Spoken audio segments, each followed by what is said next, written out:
What if Mike Dunleavy's silence wasn't just off-season radio static, but the soundtrack of a roster nightmare slowly unraveling beneath the Golden State gleam? Welcome back to Warriors News Fan Report, where raw truths collide with splash era. Passion. Smash that like button, subscribe, and ring the bell so your heart never misses a beat. So here we are, months into what should have been a whirlwind of Warriors roster shuffles, trades, and free agency magic, and instead, silence. Not just a lack of flashy signings, but the kind of uneasy quiet that makes you ask if this front office is playing chess or just stuck at checkers.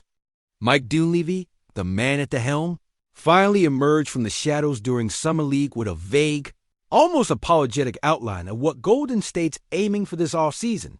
A frontcourt, shooter and defensive wizards in the backcourt, genius, stellar.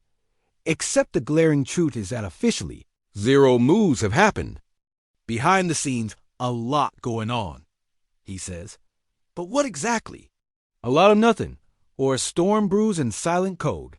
Most of you already know the culprit, Jonathan Kuminga, the young dynamo who stepped up when Steph Curry went down in the playoffs, earning Dunleavy's grudging admiration on record, with words dripping in both praise and resentment. That was admirable from JK's standpoint. There's a big reason why I want to bring him back. Now hold up, that big reason smells less like genuine appreciation and more like being cornered.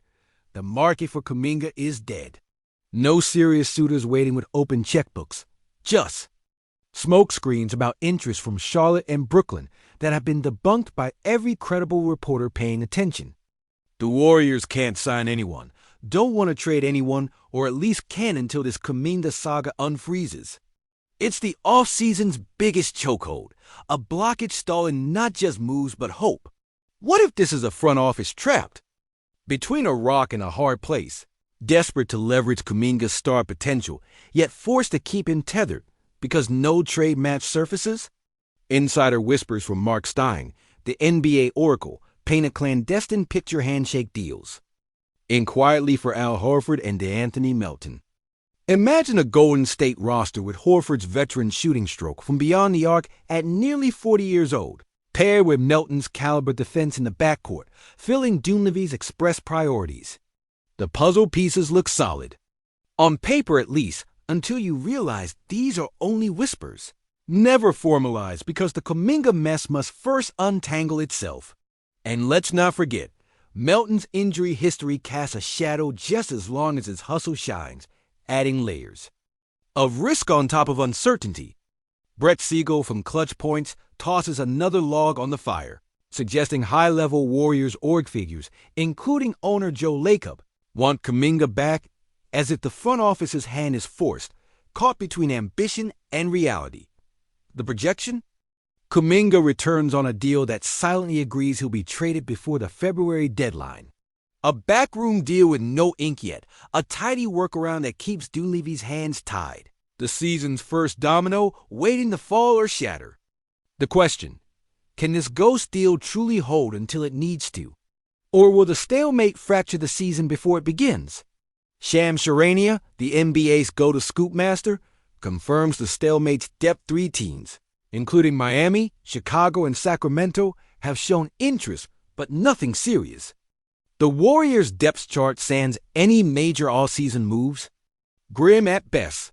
Rookies backing up primary positions like Steph and Buddy Hield. A blueprint for growing pains. On any other night, we'd be buzzing about Klay Thompson's comeback highlights or Draymond's defensive dominance. But no, the headlines take a sharp turn. Klay going Instagram official with Megan. The Stallion thrusts a wild twist into the off-season narrative. A Warriors legend caught up in a cultural moment that feels miles from the hardwood grind, reminding us all the human stories beneath the stats and rumors. This isn't just hot gossip, it's a pulse check on the emotional fabric of Dub Nation, reminding us why we watch, love, and obsess over these players beyond titles and free agency. And here's where we land on the edge of hope and despair, clutching tight to memories of we believe grit, dynasty glory, and playoff heartbreaks that have forged this fan base's heart and soul. Could these handshake deals and the slow, Untying of Kuminga's off-season not be the silent pivot that eclipses even the Kevin Durant era? Or is this the crack threatening to fracture the Golden State legacy, a season lost in limbo, while the clock ticks down on championship windows? As a lifelong Dub Nation believer, my pulse is racing just writing this. But is this the spark that reignites our dynasty or the crack that fractures our legacy? Drop your unfiltered takes in the comments. I'll be right there, heart in hand.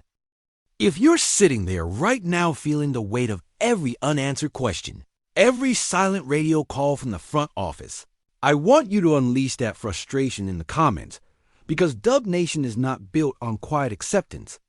We're forged from uproar, from chaos, from moments when everything looks like it's crumbling, but the heart refuses to quit. Now let's peel back the curtain even deeper on this offseason. Stand off a no-move zone that feels dangerously like a strategic trap set by Mike Dunleavy and co. But maybe instead it's a cage built from a cocktail of indecision, pride, and desperation. We're staring down the barrel of a roster that screams unfinished business loud enough to drown out even the splash of Curry's three-pointer. A lineup cobbled together from whispers and what-ifs rather than the bold strokes of a championship contender. And in the center of this paralysis is Jonathan Kuminga, the Rubik's Cube that won't align. Remember when this kid looked like the key to the future? A raw dynamo capable of breaking defenses with sheer athleticism and that unrelenting fire. Now he's transformed into a seasonal traffic jam, the player the Warriors can neither send away into a promising trade nor confidently invest in long-term. Because the marketplace has spoken in a cold voice, and it's not exactly bidding feverishly for his services. Insiders whisper about interest, but that interest feels like a toxic mirage, a cruel tease that keeps the front office's hands tied while the clock races and the contract year beckons. It's almost cinematic, the front office locked in boardroom battles that bleed onto the hardwood, the same hardwood where Curry is bending the rules of aging with every shot, and Draymond's intensity is both leadership and lightning rod. Every bark ringing louder because the tension inside the locker room is simmering under the surface. What happens when a franchise whose identity is splash, defense, and relentless hunger starts looking like it's just circling its own tail? When artistic genius collides with operational gridlock and the only move you're contemplating is whether to hold on to a player nobody really wants. That's a story no highlight reel can fix, no clutch moment erase. And it cuts even deeper when you consider the reported targets. Al Horford, a seasoned sharpshooter with wisdom etched in every wrinkle, but 2 steps away from the final curtain. D'Anthony Melton, the defensive spark with an injury ledger that could explode faster than his hustle can ignite. Are these targeted veterans the missing gears to keep the machine running, or just another Band-Aid on a wound that's steadily deepening since the day Steve Kerr first stepped on the sidelines? I mean, think about it. Pittsburgh has bourbon. Golden State used to have that unbeatable cocktail of continuity and undeniable talent, of youth and seasoned stars dancing in perfect sync. Now everything is fractured. Welcome to the off-season where strategic silence might be the loudest scream. And let's not sleep on the human stories breaking through that perfect sheen. Klay Thompson stepping into the cultural spotlight with Megan Thee Stallion isn't some gossip column fluff. It's a spotlight on the quiet ways off-court lives. Test the focus, the identity, and the legacy of these players. Who is Klay in 2024? Just a sharpshooter tethered to one of the greatest teammates ever? Or a man trying to carve a whole other identity as the team around him stumbles trying to find its feet? Steph is still king, but every king feels the pressure when the kingdom shows cracks, when no obvious successor stands ready, when the chorus of what if and maybes replace the roar of success and certainty. The stakes are sky high. From 5 straight finals appearances to this suffocating freeze frame of no progress, no clarity, just a breeding ground for doubt and frustration. Does the front office know that every day spent stalled at this crossroads chips away a layer of trust and belief? Does Dunleavy feel the pulse of not just the business, but the emotional wreckage of a fan base that has already endured injuries? Unexpected early playoff exits, and now this grinding quiet that feels like a slow death for the franchise's momentum. What if this entire off-season saga is a reflection of a bigger picture? The fears, the mistakes, the clashing egos behind closed Chase Center doors.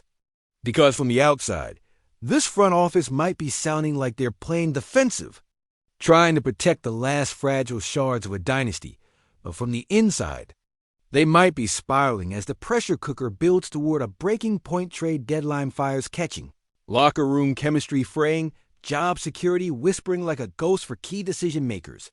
And the fan base? We are the witnesses, the emotional barometers of this chaos. Theists and skeptics all caught in a firestorm of hope. Anxiety. The pulse of the Warriors has never been just about titles or stats.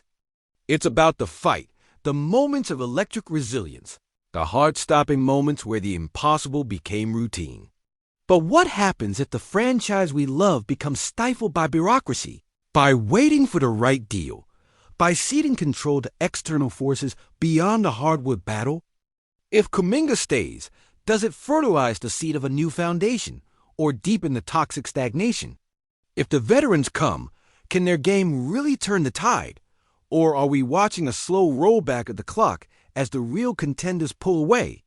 The moment to act is now, and the question burns hot. Can Golden State emerge from this off-season hellscape as the Warriors we know or just a faded echo of past glory? As someone who wore my heart on my sleeve through every championship run, through every gut-wrenching loss, through every wild third-quarter run when the game was on the line, I can't lie, I feel it all swirling like a storm ready to break. Every banner hanging in the rafters feels like a promise on the line. The legacy we cling to could either tighten into an ironclad dynasty spine or snap under the weight of missed chances and quiet heartbreak. The Chase Center isn't just a building, it's a heartbeat, a living symbol of all that Golden State was and could be again. But only if this front office wakes up, cuts through the haze, and makes the bold move that changes everything. I want to hear from you. How do you see this all unraveling? Who stays? Who goes? Who burns out or lights the fuse to the next Warriors revolution? Drop your rawest, hottest takes below no sugar, no filters. I'll be locked in with you, dissecting every theory, every rumor, and every pulse-racing moment that keeps us all believing, doubting, and aching for that next splash of pure Dub Nation magic.